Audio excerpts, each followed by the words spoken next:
sur les 10 paroles et nous arrivons donc à la 6e parole. La semaine précédente, la semaine passée ou le cours précédent, j'avais donc parlé d'un thème extrêmement compliqué, extrêmement difficile. Et j'en suis bien conscient parce que vous savez que lorsqu'on dit honorer les parents, c'est tellement difficile pour des personnes qui, elles, n'auraient même pas eu n'ont pas eu l'opportunité, la chance d'avoir des parents qui étaient des personnes formidables. Comme j'ai pu en avoir moi-même, c'était des gens magnifiques. J'ai eu des grands-parents eux-mêmes qui étaient des gens exceptionnels et vraiment, je comprends toutes les difficultés que peut produire un tel cours lorsqu'on dit honorer les parents. À part ça, d'autres personnes m'ont écrit, m'ont dit mais merci beaucoup parce qu'on a compris qu'en fait si nos parents n'étaient pas ce qu'ils devaient être, et ça peut évidemment arriver dans des millions de cas, on le sait très très bien, mais évidemment que la notion de père-mère au niveau divin prend une autre dimension. Et c'est sur cela que j'essaie d'attirer l'attention parce qu'il y a 1 million de cas et des difficultés extrêmes qu'il faudrait expliquer, mais c'est cas par cas.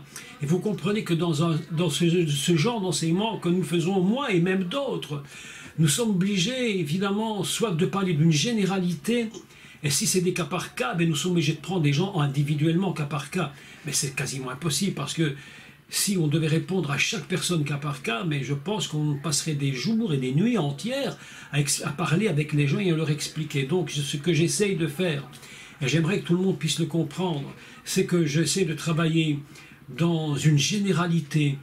Et c'est pourquoi vous avez entendu souvent où je dis que je prends le meilleur des cas. Souvent je prends le meilleur, alors qu'on sait qu'il y a parfois le pire des cas. Mais j'essaie de prendre le meilleur pour expliquer quelque chose qui n'est pas toujours très très facile à comprendre. Donc si certains ont du mal de me comprendre, ne m'en veuillez pas, surtout ne soyez pas fâchés contre moi. J'essaie de faire tout ce que je peux pour expliquer ce que je comprends, et je suis convaincu qu'il y a tant à dire et tant à dire. Mais voilà, aujourd'hui nous sommes arrivés à ce point où nous sommes donc au 6e commandement, ou 6e mise en garde. Je vous rappelle qu'on appelle ça le dibour, c'est-à-dire les mises en garde. Donc nous sommes à la 6e mise en garde. Nous avions parlé donc des points qui connectaient le ciel, c'est-à-dire le divin, puis nous étions passés dans le Shabbat, qui était la porte qui communique entre le ciel et la terre, avec tout ce que ça représente. Puis nous sommes passés dans le premier commandement, très surprenant d'ailleurs, où il nous disait d'honorer les parents, comme si les parents, et pas comme si, parce que les parents, dans leur fonction fondamentale, d'accord, fondamentale, selon la pensée divine, sont vraiment l'image de ce que Dieu a conçu sur terre, et pour le représenter réellement, dirais-je, dans une forme d'union. Lorsque l'homme et la femme s'unissent, il y a une image du divin absolument extraordinaire. Ce sera donc plus tard l'opportunité de parler encore des questions du mari, de l'épouse, de la femme, du couple, avec tout ce que ça représente. Et encore là, ce sera très compliqué parce qu'on ne sait pas répondre à chaque personne individuellement. On parle dans la généralité, on essaie de toucher quelques points particuliers, mais vous comprenez que les problèmes des couples sur cette terre sont tellement, mais immenses. On est confronté à des problèmes, mais absolument, mais impensables. Et alors on essaie évidemment de les aider. Donc, c'était donc ce principe même du père et mère. Et puis nous passons maintenant au 6e commandement. Et je vais les lire en entier jusqu'à la fin, à partir du verset 13 du chapitre 20 du livre de Shemot, Exode. Donc nous commençons la lecture. Tu ne tueras point. Je le dis en français, puis j'explique en hébreu, comme d'habitude. Donc, tu ne tueras point. Tu ne commettras point d'adultère. Tu ne déroberas point. Tu ne porteras point de faux témoignages contre ton prochain. Tu ne convoiteras point la maison de ton prochain.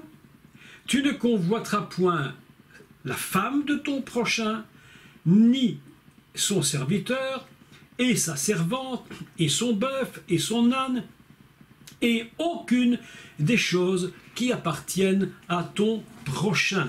Voilà donc les commandements, le 6, 7, 8, 9 et 10, les 5 commandements que nous venons de lire et qui forment, mais vraiment une unité. Ils sont unis entre eux, indivisibles. Tous les commandements d'ailleurs forment une unité indivisible, et si on transgresse un commandement, nous dit la Bible, nous transgressons tous les commandements. C'est assez surprenant parce que on a l'impression qu'ils sont tous individuels, et en réalité pas du tout. Les uns s'enchaînent dans les autres et forment une unité tout à fait indivisible. Et c'est à cause de cette unité indivisible, de ces commandements, que l'un va influencer automatiquement l'autre. Et que si nous n'avons pas une notion très claire de ce que représente Dieu, de ce qui représente l'idolâtrie, l'adoration, le père, la mère, tuer, mentir, voler, convoiter, il faut qu'on comprenne que tout ça dépend d'une seule et même chose. Donc les 10 paroles sont une seule unité indivisible, et vous allez constater que dans ce que nous allons lire maintenant, si chaque commandement est vraiment demande d'être expliqué très précisément, ils vont s'accrocher les uns dans les autres, parce que lorsque l'on prend une chose, en réalité, on en prend une autre. Lorsqu'on touche à un commandement, eh bien, on transgresse inévitablement les autres commandements. Donc, nous allons maintenant lire le 6, où il est dit « Tu ne tueras point ». Donc, lo tirtsar. Lo tirtsar, c'est en réalité, non pas « tu ne tueras point », parce que la racine de ce mot, qui est « resh », le tzadé et le resh signifie donc ce qu'on appelle le ratsora, c'est en réalité assassiner. Non pas tuer, mais assassiner. Alors ce que l'on dit tu ne tueras point, ça évidemment pose un problème. J'avais un de mes amis qui est aujourd'hui décédé, j'en avais déjà parlé de ce monsieur parce que c'est un monsieur assez exceptionnel, il faut le dire, mais qui avait une connaissance évidemment de la Bible selon sa traduction. Donc ce monsieur, je répète encore son histoire parce qu'elle est vraiment très, très particulière. Ce monsieur qui s'appelait Émile, mort très âgé d'ailleurs, près de 100 ans, et c'était un homme formidable, il attendait que le Seigneur vienne le chercher. Et c'était tellement extraordinaire, mais je vous dis ça entre parenthèses, parce qu'il y a des choses qu'il faut dire, elles nous font du bien à entendre, parce que ce n'est pas nécessairement dans le cours, mais c'est intéressant de le dire. Cet homme, lorsque j'allais le voir avec son épouse, elle était très âgée aussi, j'allais dans sa maison, sa toute petite maison qu'il avait fait lui-même, qu'il avait aménagée comme il pouvait, et puis un jour je suis arrivé chez lui, et il était en costume, il s'était fait beau. Et alors il nous a dit, tu vois, il me dit, je me suis fait beau, parce que le Seigneur va venir me chercher. Et lorsqu'il va me prendre, je veux qu'il me trouve absolument parfait. Non seulement dans ma tête, mais aussi dans mon costume. C'était assez incroyable. Et puis cet homme est parti près du Seigneur. Et c'était vraiment quelque chose qui m'a profondément touché parce que je l'aimais tellement que lorsqu'on allait chez lui, il nous aidait. Il nous disait parfois, attendez, je vais vous chercher quelque chose. Et alors il descendait dans sa cave avec sa petite boîte en fer. Et puis il allait chercher quelques billets. Il disait, tiens, c'est pour ta mission. Et ainsi, grâce à lui, nous avons pu annoncer l'évangile en Biélorussie.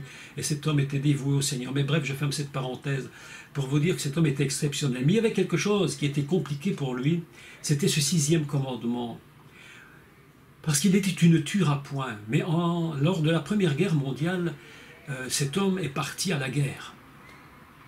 Évidemment, lorsqu'il est parti à la guerre, lui, dans sa tête, il s'est dit, je ne peux pas tuer. L'Éternel nous interdit de tuer, puisque le 6e commandement dit, tu ne tueras point.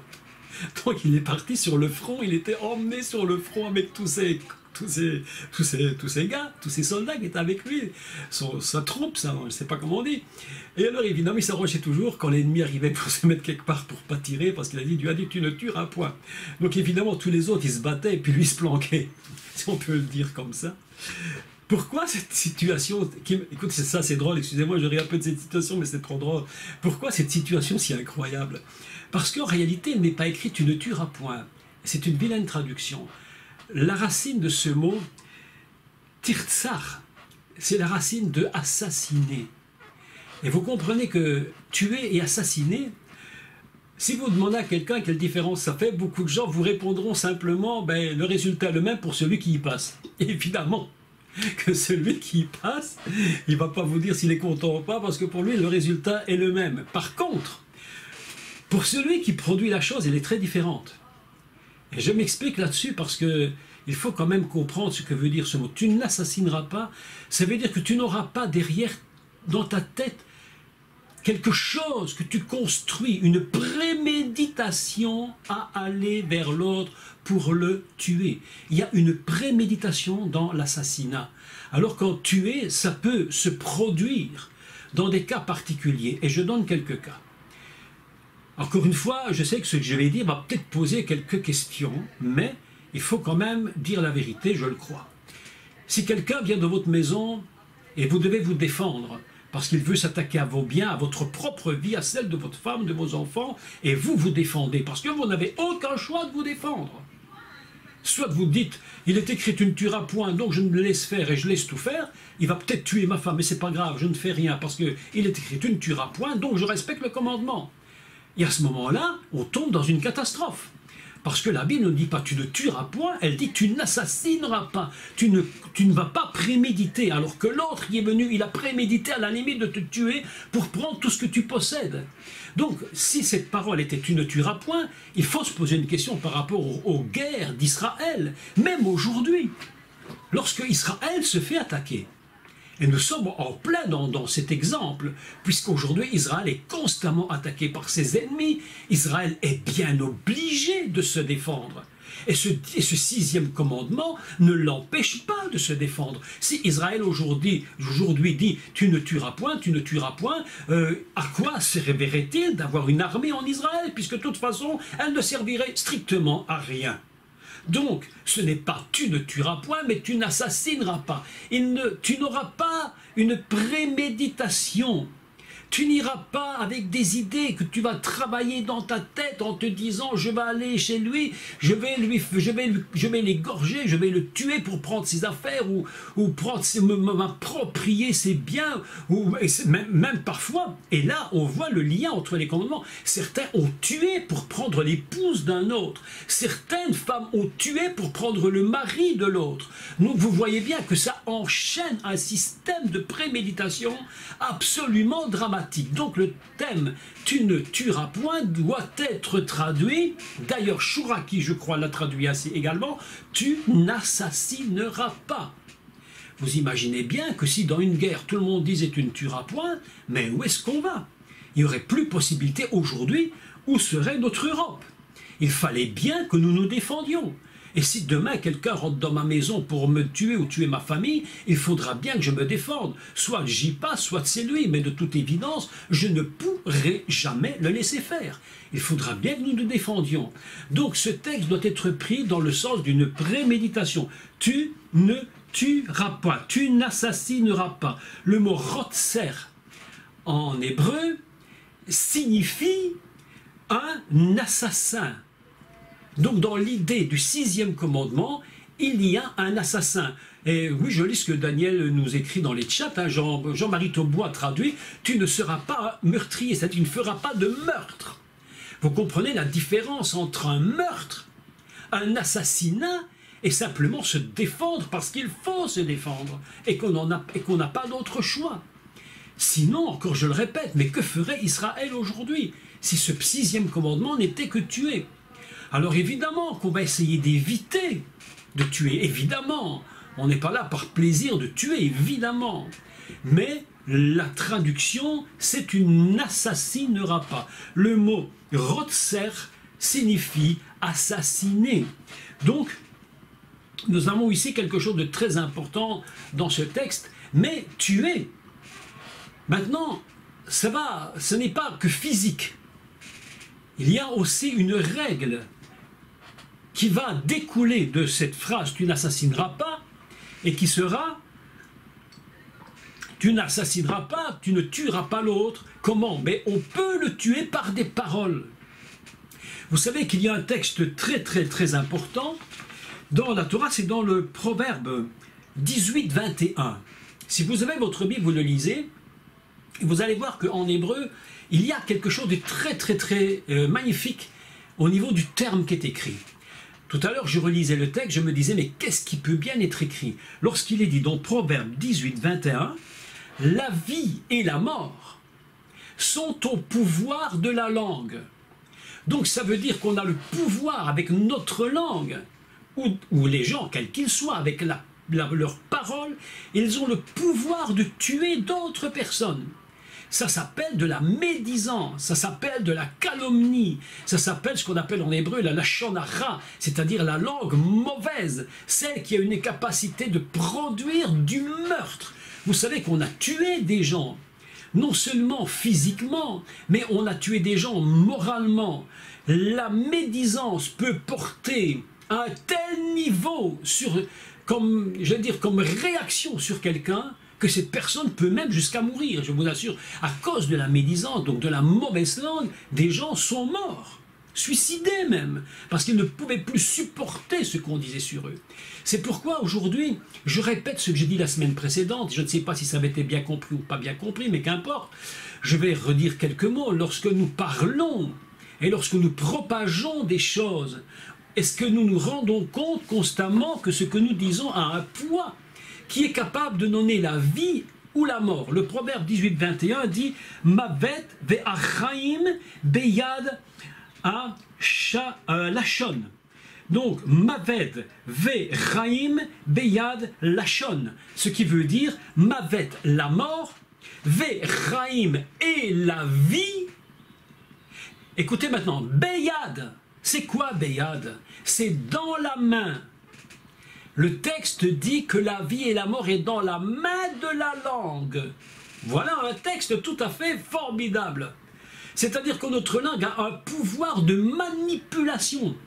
Elle a un pouvoir de contrôler totalement. Qu'on a traduit est au pouvoir de la langue. Mais le texte hébreu dit dans la main de la langue. C'est-à-dire que si ma langue avait une main, eh bien cette main elle est capable de porter soit la mort, soit la vie. Et lorsqu'il est écrit tu n'assassineras pas, méfions-nous toujours des paroles que nous disons. Méfions-nous, soyons prudents. C'est pourquoi je dis encore une fois, mais encore attention à ce que nous disons, attention aux choses que nous rapportons. Parce que même rapporter le mal que quelqu'un a fait, est-ce que c'est vraiment utile ? Je m'efforce moi aujourd'hui, je m'efforce, mais vraiment je me dis, fais attention quand tu parles, que même si quelque chose de mal a été fait, de ne pas le propager, parce que je ne veux pas que ma langue soit une propagation de choses mauvaises. Alors il faut être extrêmement prudent, parce que si nous propageons constamment des choses qui ont été faites, même si elles sont vraies, nous sommes des propagateurs de choses mauvaises. Donc c'est pourquoi si nous parlons de ces choses, il faut savoir à qui nous parlons, à comment nous en parlons et pour quelles raisons nous en parlons. Je fais quand même très attention lorsque j'entends des choses de ne pas les propager pour rien. Ça n'a aucun intérêt. Et en plus de ça, ces propagations peuvent porter sur les gens qui sont mis en cause un problème extrêmement grave qui est que si ces gens un jour, je le redis parce que c'est vrai, voulaient revenir au Seigneur ou voulaient simplement venir à cause de tout ce qui s'est dit, qui s'est redit, tous les ajouts que les gens font, on dit ça et puis ça devient ça. Et puis il devient ça, et la personne en question qui probablement aurait vraiment fait quelque chose de mauvais, même si elle a fait ça de très mauvais, c'est devenu immense. Pourquoi? Parce que la langue a permis une manipulation qui peut produire jusqu'à la mort. Je vous avais parlé de ce pasteur qui m'avait dit un jour, cette dame m'avait dit un jour, à moi et à mon épouse, que Dieu nous avait gardés dans un tel et tel endroit où nous étions, parce que ces gens avaient un pouvoir par leur langue de tuer l'esprit. Vous savez, mes amis, je vous dis une vérité, il y a des gens capables de tuer l'esprit, volontairement. Plutôt que de servir Dieu, ils vont volontairement comploter. La Bible nous dit, si on monte des complots contre toi, cela ne viendra pas de moi. Qu'est-ce qu'un complot? Ce sont des paroles de calomnie, des médisances, raconter des choses. Et même si elles sont vraies, apprenons une chose, mes amis, c'est à nous taire. Il vaut mieux apprendre à se taire que de propager ce qu'il ne faut pas propager. Parce que ça ne sert à rien pour nous. Et ça met dans tous ceux qui les entendent quelque chose de tellement négatif. Tu ne tueras pas. C'est non seulement tuer physiquement, tu n'assassineras pas. Pardon, tu n'assassineras pas. Ce n'est pas seulement physique, mais je vous dis que ça peut être au niveau de l'âme. Des âmes sont détruites par des paroles. Non seulement elles sont détruites, mais des esprits aussi peuvent être détruits. Et des gens ont cette capacité de détruire l'esprit des autres. C'est absolument dramatique. Il vaudrait mieux mourir physiquement que de mourir dans l'esprit parce que les gens nous auraient assassinés spirituellement. Et je vous dis qu'il y a beaucoup de chrétiens, de gens qui étaient des croyants, qui ont été assassinés spirituellement. Terrible. Ce 6e commandement, souvent a été réduit à un commandement qui est au niveau du physique, mais on a souvent oublié le niveau moral et spirituel de ce commandement. Et je crois, en plus, que le niveau moral et spirituel est beaucoup plus développé. À cause de quoi? À cause de la main. On dit Beyad Lachon, la main de la langue. Apprenons à fermer la main. Apprenons à ce que notre langue soit fermée et de ne pas propager ce qu'il ne faut pas propager. C'est tellement important. Vous savez que tuer avec préméditation, c'est quelque chose dont la Bible nous dit que rien que la pensée de vouloir le faire est déjà en soi une catastrophe. Et vous allez vous rendre compte que la pensée que nous allons voir dans le dernier commandement, tu ne convoiteras point, eh bien la pensée de convoiter, lorsque tu vas voler quelque chose à quelqu'un, tu tues une part de lui-même. Tu tues une part de sa propre existence. Celui qui va voler la femme de son prochain, c'est-à-dire celui qui est proche de lui, celui qui est à côté de lui. Nous entendons des choses incroyables qui se passent, mais inimaginables. Celui qui va prendre la femme de son voisin, qu'est-ce qu'il fait? En réalité, non seulement il convoite, il va monter un système pour dérober, c'est-à-dire voler, il touche au commandement, et non seulement ça, il va aller pour prendre, et donc, je veux dire, tuer une part de ce que l'autre possède. Voler, c'est tuer. C'est pourquoi les commandements ne sont absolument pas séparés les uns des autres. Celui qui convoite, il est en train de tuer une part de l'autre, une part de son existence. C'est pourquoi c'est absolument dramatique. Et c'est pourquoi la Bible nous enseigne que celui qui enfreint un commandement enfreint tous les commandements. Et les gens, une fois de plus, et c'est pourquoi je mets en garde, tout le monde, moi-même d'ailleurs, que ce que nous faisons, comme je l'ai dit au début de ces cours sur les 10 commandements, ne touche pas que nous et la terre, mais la première chose qu'on touche, c'est le ciel. Et au moment où on touche le ciel, quelque chose est en train de s'ébranler et nous récoltons eh bien, ce que nous avons semé. C'est pourquoi le proverbe 18-21 dit ceci. Je voudrais quand même le lire parce que ça vaut la peine de lire la fin de ce proverbe, mais je vais le lire en français. Il dit... Proverbe 18, 21. Alors voilà, 18, 21. La mort, donc Mavet, et la vie, donc Raïm, sont au pouvoir de la langue. Quiconque l'aime en mangera les fruits. C'est-à-dire que ce que nous disons, évidemment, ce que nous disons, eh bien, va immédiatement porter des fruits, non seulement nous, mais là-haut. Et nous ne devons pas nous surprendre lorsque nous voyons des personnes qui ont l'habitude de parler, de parler, de parler. La Bible dit que celui qui parle beaucoup pêche beaucoup. Et vous savez pourquoi? Parce que la langue est un petit instrument qui est quasiment pas maîtrisable. On ne sait presque pas maîtriser la langue. C'est tellement compliqué de maîtriser la langue. Est-ce que vous avez remarqué combien c'est compliqué de maîtriser sa langue? Dans des situations très complexes, lorsqu'on sent que ça commence à monter, la situation va déborder, tout de suite c'est la langue qui prend le dessus. Et les paroles sont dites. Et les gens disent, je ne voulais pas le dire, c'est pas ça que je voulais dire, mais c'est trop tard, tu l'as dit. Et tout ce système est en train de détruire progressivement, et on ne se rend même pas compte que ça nous détruit nous-mêmes, ça brise la vie qui est en nous, ça brise la vie des gens contre qui tu parles, ça en rajoute à celui qui a même fait le mal contre toi. Apprends à contrôler ta langue. C'est le plus petit, c'est le, je dirais, un tout petit organe de notre corps, mais tellement difficile à contrôler.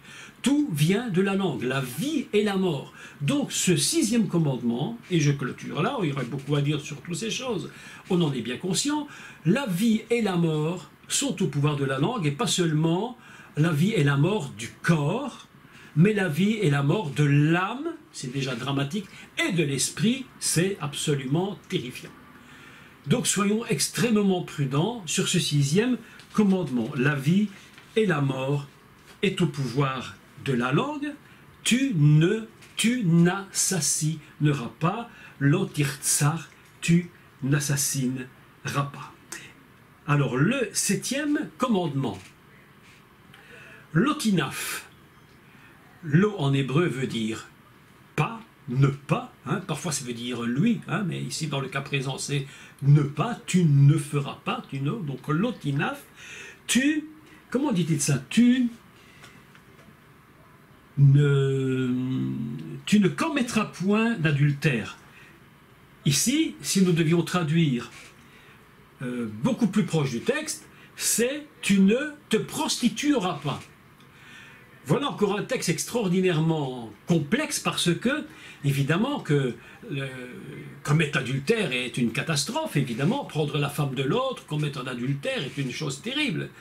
Et ici, il parle de prostitution, donc on est dans encore un niveau encore, je dirais, dramatique, encore un autre niveau de drame. C'est que se prostituer, c'est aller vers d'autres dieux. C'est ce que Dieu dit à Israël. Tu t'es prostitué, Israël. Autrement dit, tu as enfreint ce commandement numéro 7. Tu l'as enfreint. Tu n'as pas été droit. Tu n'as pas respecté l'alliance que j'ai faite avec toi. Se prostituer, c'est aller vers quelqu'un d'autre qui ne nous est pas permis. Quelque chose qui ne nous est pas permis de prendre.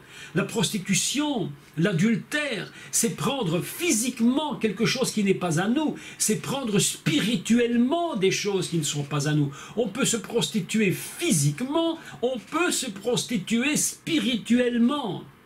Et lorsque Dieu dit, tu n'iras pas vers d'autres dieux, tu n'auras pas d'autres dieux qui tu mettras sur mes faces, tu ne te prosterneras point devant des statues, tu ne les serviras pas, tu ne les adoreras pas. Vous comprenez que ce que Dieu est en train de dire. En fait, il est en train de faire, je dirais, un peu une préface. Je ne sais pas si c'est bien dit, mais comme une préface d'un livre où on va expliquer ce livre. Et il dit, voilà, dans ces commandements que je te donne là, si tu l'enfreins, mais tout le reste va découler. Si tu n'as pas compris ce que représente le principe de tu n'auras pas d'autre Dieu, tu ne te prosterneras pas devant les statues, eh bien spirituellement tu es déjà en train de te prostituer parce que tu n'as pas compris ce commandement. Et la prostitution physique, elle vient déjà d'un principe de base, c'est que les gens n'ont pas compris qui est Dieu. Et ce commandement de Dieu, tu ne prosterneras, tu n'auras pas d'autre Dieu n'étant pas compris par les hommes, par les femmes, s'ils ne l'ont pas réellement compris, peut entraîner. Mais évidemment, comme je l'ai dit, le meurtre peut entraîner évidemment le mensonge, où il est écrit « tu n'auras pas de témoignage de mensonge ». C'est ça qui est écrit dans le commandement suivant. Pas de témoignage de mensonge. Autrement dit, tu témoignes de quelque chose qui n'est pas vrai pour obtenir quelque chose qui n'est pas à toi. Vous comprenez bien que ces 10 paroles ne sont qu'une seule et même chose. Et que ce n'est qu'un enchaînement. Ce n'est qu'une idée qui s'enchaîne. Et tout commence au niveau de la pensée. C'est pourquoi Yeshua, le Messie, disait « Celui qui regarde une femme, rien qu'en penser, qui a déjà dans sa tête une idée, ne fût-ce qu'une seule idée qui passerait dans sa tête vis-à-vis de cette femme ou de cet homme, bien entendu, eh bien déjà il a commis. Vous comprenez que la racine qui nous protège ou qui va nous entraîner dans la catastrophe, elle commence au niveau de nos pensées. C'est pourquoi tous ces commandements sont liés à une même idée, connaître qui est l'Éternel qui nous a libérés, que nous n'ayons que lui que nous ne transgressions pas sa parole, que nous demeurions les yeux fixés sur lui, que nous ne fassions pas de faux dieux, que nous ne prosternions pas devant. Et comme je vous l'avais expliqué, on peut faire tellement de faux dieux qu'on ne se rend même pas toujours compte qu'on en a fait. Et que parfois même les églises deviennent des faux dieux, à un tel point que les gens préfèrent la dénomination et la structure de dénomination plutôt que Dieu lui-même, et cela va entraîner tout le reste. Et on ne se rend même pas compte. Vous savez que des personnes, des églises, des dénominations ont, à cause de leur système, qui est devenu tellement idolâtre, ont jeté des personnes et les ont littéralement assassinées. Si aujourd'hui, je sais que ce que je dis est terrible, mais si on devait, je parlais l'autre jour avec un de mes amis, qui se reconnaît d'ailleurs, et on se disait ensemble que si on devait reprendre tous les gens qui ont été mis à mort dans les églises, qui ont été mis dehors sans raison, ou pour toutes sortes de raisons qui n'en sont pas, la majorité de ces gens, on ferait une église immense. Je crois qu'on pourrait les rassembler dans un stade pour faire une église. Tellement il y en aurait. Pourquoi? Parce que le premier commandement étant enfreint, tous les autres s'enchaînent. Tous les autres s'enchaînent. C'est pourquoi le Meshiach dit, mais déjà si dans ta tête tu l'as pensé, déjà l'enchaînement est en train de se produire. Les 10 commandements, c'est pas une chose à la fois, c'est tout ensemble. Tu ne te prostitueras pas. Tu n'iras pas vers quelqu'un qui n'est pas pour toi. Que ce soit humainement, que ce soit spirituellement. Mais tu n'iras pas vers cela parce que tu n'y as pas droit. La prostitution, c'est prendre quelque chose dont nous n'avons pas le droit de prendre. Ce n'est pas à nous, ça ne nous appartient pas. C'est pourquoi Dieu va aller si loin, si loin. Il va dire à un moment donné de ne pas prendre sa propre gloire. Si nous prenons sa gloire, mes amis, que nous l'accaparons pour nous-mêmes, ça s'appelle se prostituer. Parce que nous prenons et nous nous unissons avec quelque chose qui n'est pas à nous. Vous avez remarqué quelque chose de très incroyable d'ailleurs, surprenant. Vous avez remarqué que les personnes qui ont de la gloire, mais des gloires qui dépassent l'inimaginable, je ne parle pas que des chrétiens, des croyants, je parle même des gens qui sont hors église, hors croyants, des choses qu'on appelle, entre guillemets, mais c'est mal dit, mais des gens du monde. La gloire est tellement immense parfois sur eux qu'ils ne la supportent plus. Et ne la supportant plus, ils peuvent aller jusqu'à en mourir. Pourquoi? Parce qu'ils ont toute gloire sur cette terre. Toute gloire sur cette terre appartient à Dieu. Même un artiste, sa gloire, il devrait la rendre à Dieu et dire ce que je suis, c'est parce que tu me l'as donné. Sinon, je ne ferais même pas. Je ne ferais même pas ce que je fais. J'entendais il y a quelques jours sur la télévision un reportage, je ne me rappelle plus sur quel artiste, mais il s'était donné la mort. Il ne pouvait plus supporter la gloire. C'était devenu mais insupportable. Ah oui, voilà, il s'agit de Michael Jackson, par exemple. Voilà un homme qui est arrivé à un niveau de gloire, mais tellement impressionnant. Cette gloire, elle était devenue sienne. Et bien, à un moment donné, c'était plus possible. Que s'est-il produit? Il en est mort. Parce que la gloire, toute gloire appartient au maître du monde. Votre gloire, la nôtre, c'est la sienne. Et lorsque nous avons la gloire du Seigneur, n'oublions jamais, c'est la sienne. Et il y a un texte très intéressant qu'on peut lire de deux façons. Lorsqu'il est dit « Rendez à Dieu la gloire ». Alors, dans l'immédiat, que pensent les gens immédiatement? Eh bien, je vais à l'église, par exemple, ou à la maison, qu'importe, et je lui rends gloire. Et je lui dis, Seigneur, je te glorifie parce que tu es Dieu. Je te loue parce que tu es Dieu. Je chante un cantique, je te rends gloire. Mais ce n'est pas que cela. Rendre la gloire à Dieu, c'est-à-dire même celle que tu m'as donnée, je te la rends parce qu'elle t'appartient. Et si je ne veux pas te la rendre, eh bien, si quelqu'un s'accapare la gloire de Dieu, cette gloire est capable de le tuer, de le détruire jusqu'à la mort. J'avais pris cette habitude, vraiment j'avais pris cette habitude. Lorsque j'étais en Afrique, je partais faire des missions, j'en ai fait beaucoup. Et lorsqu'il y avait beaucoup de miracles et de guérisons, où des choses magnifiques s'étaient produites, les boiteux marchaient, les aveugles voyaient. On en a vu tellement. Lorsque je rentrais le soir dans ma chambre, je me mettais au pied de mon lit, je disais, mon Dieu, mon Dieu, toute cette gloire, les gens me l'ont jeté sur moi. Il m'avait appelé le blanc qui guérit, pour vous dire. Il m'appelait le blanc qui guérit. J'ai dit, Seigneur, mais qu'est-ce que c'est que cette histoire? Mais je ne sais pas l'empêcher. Alors je suis rentré dans ma chambre. J'ai dit, Seigneur, je ne m'accapare pas ta gloire. Je priais et je disais, Seigneur, cette gloire-là, je te la rends, parce que c'est toi seul qui en est digne. Qu'est-ce que nous sommes, mes amis, vous et moi, mais qu'est-ce que nous sommes? Mais qu'est-ce que nous sommes? Nous ne pouvons pas nous accaparer de ce qui n'est pas à nous. Ça s'appelle le commandement 7, l'otinaf. Tu ne te prostitueras point, tu ne prendras point ce qui n'est pas à toi, tu ne t'uniras pas à ce qui ne t'appartient pas, parce que ça lui appartient à lui. Là, tu ne prendras pas la femme de ton voisin. Cette étape, ce n'est pas pour toi, elle ne t'appartient pas. Le mari ne t'appartient pas, il n'est pas à toi. Ça s'appelle de l'adultère, ça s'appelle de la prostitution. Tu te vends littéralement, tu vends ton corps littéralement pour quelque chose d'autre qui n'est pas à toi. Tu ne te prostitueras pas. C'est pourquoi le commandement est lié littéralement avec le ciel. Parce que nous ne sommes pas uniquement dans le terrestre, mais nous sommes en train de toucher le céleste. Tu n'assassineras pas. Tu ne te prostitueras pas, tu ne convoiteras point.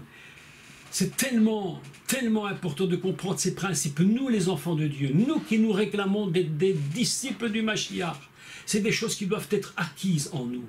Acquises en nous. C'est pourquoi je le dis à ceux qui m'entendront par le monde entier. Si vous êtes serviteur de Dieu et que vous m'entendez, eh bien rappelez-vous toujours que si vous avez un ministère de puissance, rendez toujours la gloire à Dieu et n'allez jamais chercher ailleurs ce qui ne vous appartient pas, parce que vous rendrez compte à Dieu pour tous vos actes et tout ce que vous avez dit. C'est pourquoi soyons extrêmement prudents. L'otinaf, tu ne te prostitueras pas, tu ne passeras pas la frontière qui t'a été interdite. Autrement dit, on ne peut pas passer une frontière. Vous savez que, et je vais clôturer quand même ce texte parce qu'il serait très long à développer, mais lorsque Elohim, le maître, le Dieu créateur Elohim va créer Adam, il va sortir de l'Adam la partie qu'on va appeler la limite, celle-là, la limite. Et il va dire c'est ta limite. C'est pourquoi je construis sur cette limite. Écoutez, c'est tellement important par rapport au 7e commandement. À partir de cette limite, celle-là, la côte. D'ailleurs, la côte, la mer, quand on parle de la côte, on va à la côte, à la mer, c'est le mot de celle-là. C'est une limite. Et Dieu dit, j'ai créé la femme, j'ai créé l'homme comme limite. Cette limite-là, tu ne peux pas la dépasser. À chaque fois que tu vois ton épouse ou ton époux, regarde-le bien et dis-toi une chose. Avant tout, écoutez-moi ce que je vais dire. Écoutez bien ceci. Avant qu'on vienne nous enseigner, avec tout ce qu'il faut dire et tous les détails et tous les redétails, tout ce qu'on raconte, que l'homme est le chef, la femme est soumise, en fait tout ce qu'on peut raconter avec toutes les explications, avant même que l'homme soit le chef de la femme, avant même que l'homme soit le chef de la femme et l'homme sont la limite l'un de l'autre. Ils sont la limite. Mon épouse est avant que je sois le chef de mon épouse, avant que l'épouse soit celle qui va m'aider dans ma vie, dans mon travail, avant même cela, elle est avant tout ma limite. Pourquoi? Parce que Dieu a construit sur le mot tsela la femme, c'est-à-dire la limite. C'est pourquoi il est dit, tu ne te prostitueras pas, tu ne commettras pas d'adultère, parce que si tu dépasses la limite, c'est terminé. C'est fini. Si les gens comprenaient que leur épouse et que leur époux c'est leur propre limite, mais mes amis, ça changerait beaucoup de choses. Il n'y aurait pas les fils au tribunal pour les divorces. Mais lorsque l'autre ne comprend pas la limite, et que fait le diable? Ben évidemment, il a le beau jeu, évidemment. Qu'est-ce qu'il fait? Il vient provoquer constamment. Mais qu'est-ce qu'il essaie de faire, le diable? Est-ce que vous croyez, écoutez-moi, est-ce que vous croyez sincèrement que la première chose qu'il a faite, c'était de faire tomber Ève en disant elle va rater, ce sera terminé? Vous savez ce qu'il a cherché? Il a cherché à faire passer la limite. Est-ce que Dieu a réellement dit ça? Donc s'il n'a pas vraiment dit, c'est que la limite n'existe pas. Et si la limite n'existe pas vraiment, alors tu peux la passer. Je dirais à ce moment-là, il n'y aurait même plus de limite. Tu peux y aller, vas-y. Donc le but de Satan, le but du narrage fondamentalement, c'est de faire passer la femme la limite que Dieu lui avait donnée. Elle va passer au-delà, elle va lui dire mange de cet arbre, elle en donne à son mari, les limites sont franchies de tous les côtés. Le monde est construit dès le départ sur le principe de tu ne te prostitueras pas, tu n'iras pas vers des choses interdites. L'otinaf, tu ne vas pas dépasser. Rappelez-vous, je clôture celui-là parce qu'on pourra aussi parler longtemps, très simplement. Vous êtes, si vous êtes marié, la limite de l'autre. Et l'autre est votre limite. Je n'ai absolument aucun droit d'aller vers une autre femme que la mienne. Elle est la limite de ma vie. Elle est le fondement fondamental que Dieu a donné en disant ne dépasse jamais la limite. Si un couple a des relations sexuelles entre eux, ce qui est normal, entre eux, ils sont dans la partie autorisée. Au-delà, c'est dépasser la limite. Et le principe fondamental du commencement de l'humanité, qui s'appelle Ish et Isha, vient d'être transgressé. C'est dramatique. Et aujourd'hui, vous vous rendez compte que on s'est même posé la question dans les mairies. En Belgique, on dit la maison communale. On s'est même demandé si on n'allait pas supprimer ce petit texte écrit dans la loi qui demande à l'un et à l'autre d'être fidèles. Parce que le principe de base aujourd'hui, c'est mais il n'y a pas de limite. Si je suis marié de 3 ans, 5 ans, ben c'est bon. À la limite, on va supprimer ça, on passera à autre chose. Et on part du principe qu'on n'est pas obligé de vivre toute une vie avec la même personne. Pourquoi? Parce que la limite est dépassée. Le commandement numéro 7 est dépassé. Le commandement numéro 6 est cassé. Le commandement numéro 5 est brisé. La notion père-mère vient de se casser. La notion père et mère se brise. Pourquoi? Mais parce que justement, les autres commandements eux-mêmes sont brisés. C'est une chaîne indivisible, indivisible.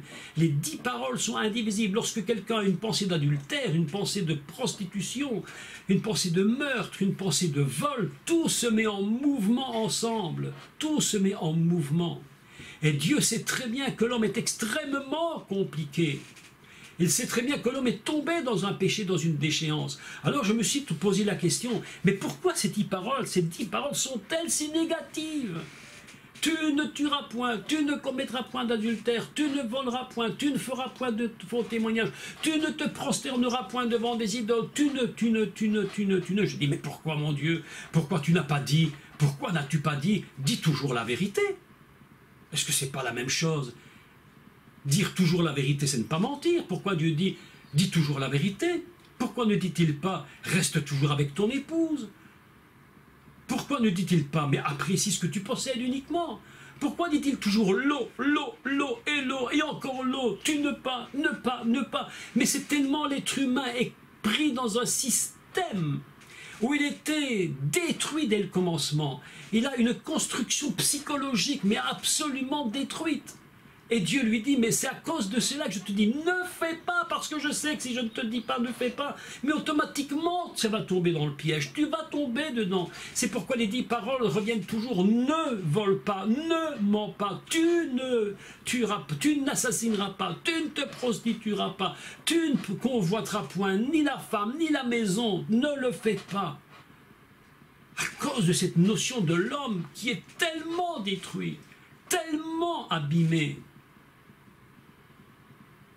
J'aimerais tellement lire les 10 commandements en disant, vous imaginez, ici je dis quelque chose complètement farfelu, hein, vous m'excusez, mais j'ai raison d'un peu absurde, c'est l'absurdité qui me fait parler, mais c'est pour qu'on comprenne quelque chose.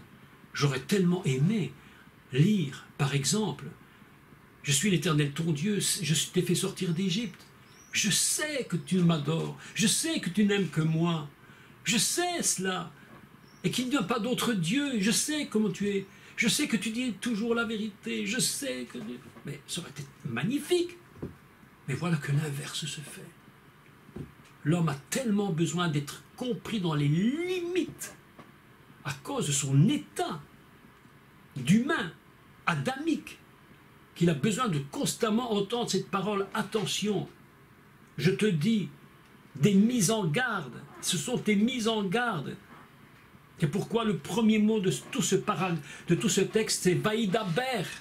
Il a parlé, Elohim, il a parlé, il a donné réellement les 10 mises en garde, puisque Vaïdaber, c'est le mot dibour. C'est pourquoi ce mot est utilisé au commencement de ce texte, et non pas par hasard, il n'y a pas de hasard.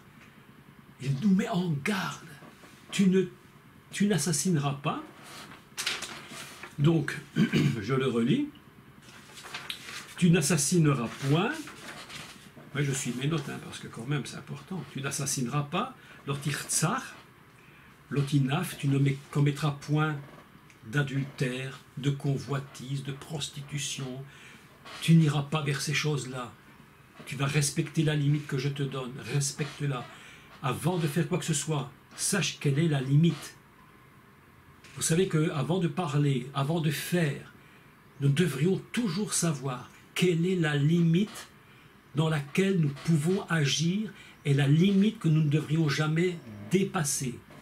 C'est très important parce que des gens ne connaissant pas leurs limites font des choses qu'ils ne devraient jamais faire et cela pose énormément de questions. 8e commandement, il nous reste quelques minutes, oui, il nous reste encore une petite dizaine de minutes. Lotignov.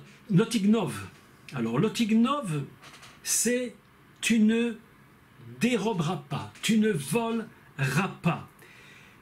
C'est aussi le même sens que dans l'histoire de Yosef, kidnapper, tu ne kidnapperas pas. Tu ne vas pas... Oui, vous savez, au niveau du kidnapping, aujourd'hui, on est servi sur cette terre. Hein. Vous avez vu comment ça fonctionne. On te kidnappe des gens à droite, à gauche, c'est incroyable. Tu ne voleras pas, tu ne prendras pas quelque chose qui ne t'appartient pas. Vous avez constaté que dans l'Otignov, il y a également l'idée immédiate d'une limite. Il y a des choses qui ne sont pas pour toi. L'Otignov, tu ne peux pas voler des objets. Tu ne peux pas voler l'argent des autres. Alors là, mes amis, quand on parle de voler l'argent des autres, notre situation dans notre monde aujourd'hui, il en est à un niveau tel que ce commandement, il est transgressé du matin au soir, 24 heures sur 24. C'est inimaginable, jour et nuit. On est en train de prendre l'argent qui n'appartient pas. On dépasse les limites en tous sens.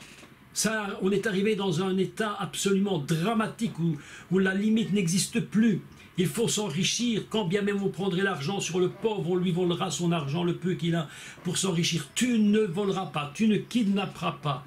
Et en plus de ça, il y a un verset dans l'Apocalypse qui dit qu'ils faisaient les trafics d'âmes. La mentalité Babylone, c'est de voler les âmes et en faire des trafics. On peut voler des âmes et en faire des trafics. C'est absolument incroyable. Mais comment peut-on voler une âme? C'est-à-dire qu'on est capable de prendre ce que les gens sont au plus profond d'eux-mêmes, transformer ce qu'ils sont au plus profond d'eux-mêmes et transporter ces gens dans le monde dans lequel on veut qu'il aille pour servir les propres intérêts de la personne qui l'a fait. Est-ce que vous me comprenez quand je dis ça? C'est incroyable. Lorsque vous écoutez tout ce qui se dit, on est en train, sur la télévision, dans les informations, dans les publicités, mes amis, de transgresser ce 8e commandement. On est en train de voler des âmes. Les gens ne sont même plus capables, au niveau de leur âme, de faire la différence entre les choses. Tous, quelque part, on a été pris à un certain moment dans notre âme par rapport à ce qu'on nous a dit, ce qu'on a vu. C'est incroyable, c'est l'esprit de Babylone, c'est le trafic des âmes, c'est ainsi que c'est écrit. Il faisait le trafic d'âmes, terrible, incroyable. Non seulement voler les biens, c'est déjà terrible, et ça peut engendrer le meurtre, ça peut engendrer, évidemment, ça vient de la convoitise. Vous voyez une fois de plus que tous ces commandements ne sont qu'un seul commandement. Tous s'enchaînent les uns dans les autres. Tous s'enchaînent les uns dans les autres. Tu ne voleras point, lotignov, tu ne déroberas point, tu ne prendras point ce qui n'est pas à toi. Les guerres, on veut voler le territoire de l'autre. Ce n'est pas à moi, mais c'est pas grave, je vais agrandir mon pays. Qu'est-ce qu'on va faire? Une guerre? On va manipuler les âmes et les pensées des hommes pour qu'ils croient que ce qu'on va leur demander de faire est juste. Ça arrive à un tel niveau, mes amis. Ces commandements sont franchis, mais à un tel niveau, ces limites ont été dépassées, qu'aujourd'hui, lorsqu'on est dans les villes, vous avez remarqué une chose, que les monuments qui sont dans les villes en général, pas tous, mais beaucoup, sont des monuments à la gloire de ceux qui ont fait la guerre. Pourquoi? Pourquoi la guerre? Parce qu'on convoite ce qui n'est pas à l'ordre. Et l'autre va se défendre, ou il va vouloir prendre. Et ces monuments sont élevés à la gloire de quoi? À la gloire de la convoitise. Ça nous rappelle que de la convoitise. Tu ne voleras point, tu ne kidnapperas point, tu ne feras pas des fausses balances, tu ne prendras pas ce qui n'est pas à toi. Les limites, limites, limites. Mes amis, nous-mêmes, nous serviteurs de Dieu, nous, quand je dis serviteurs de Dieu, écoutez, je ne dis pas moi, je ne parle pas à ceux qui prêchent ou qui enseignent. Nous sommes tous, vous et moi, qui que vous soyez, serviteurs de Dieu à 100%. Là où vous êtes serviteur de Dieu à 100% dans votre travail, que vous soyez chirurgien, femme d'ouvrage, que vous soyez femme de ménage, que vous soyez boulanger, tout ce que vous voulez. On est 100% serviteurs de Dieu. Et nous devons être d'une prudence extrême pour faire attention que nous ne soyons pas, qu'on ne nous vole pas notre âme. C'est-à-dire ce que nous avons en nous, ce que nous ressentons. Et le monde est ainsi fait. L'esprit du monde essaie de voler votre âme. Tu ne voleras pas, tu ne kidnapperas pas. Non seulement humainement, mais même spirituellement et même moralement, on peut kidnapper les âmes et les esprits. Je vous dis cette vérité, elle est tellement incroyable. Notre époque n'a jamais été si impressionnante à ce niveau. Les médias ont un pouvoir de manipulation absolument fantastique. Manipuler la population. Voler vos âmes, voler votre esprit. Voler ce qui n'est pas à vous. Dans notre région ici, c'est dramatique. Et encore dans la ville où j'habite, c'est encore raisonnablement raisonnable. Mais malgré tout, il y a des gens, des voisins qui ont fait des comités de surveillance parce qu'on rentre dans les maisons, on va te voler ce que tu possèdes. Tu ne voleras pas, tu ne dépasseras pas la limite. Je le dis même au niveau des ministères, il y a des ministères qui volent des ministères. Ça, c'est encore une chose terrifiante. Des gens qui veulent prendre la place de quelqu'un d'autre dans le ministère chrétien. Vous savez, prendre la place d'un autre dans le ministère chrétien pour se faire une propre place. Mais vous savez que je vais vous dire que c'est sévèrement puni par Dieu. Mais on ne joue pas à ça. On ne peut jamais jouer à ce jeu-là. Si tu n'as pas un ministère, et qu'un autre en a un, mais laisse-lui. Ne t'occupe pas. Ce ne sont pas tes affaires. Ne prends pas ce qui n'est pas à toi. Ne dérobe pas. Ne dérobe pas un ministère s'il n'est pas à toi. Je vous le dis franchement, ne le faites pas, jamais. Si vous êtes là où vous êtes, eh bien attendez que Dieu vous donne quelque chose. S'il ne vous le donne pas, mais ne prenez pas ce qui n'est pas à vous. Tu ne déroberas point. Tu ne voleras point. Tu ne kidnapperas point. Voilà en quelques mots, mes amis. Bon, on pourra encore parler longtemps et je terminerai la fois prochaine. Donc ça, jeudi soir, hein, nous avons cours jeudi soir, les 2 derniers commandements. Et vous allez voir que ça clôture l'ensemble d'une façon assez magistrale. Et je dis pour terminer, n'oubliez jamais qu'un commandement transgressé, c'est tous les commandements transgressés.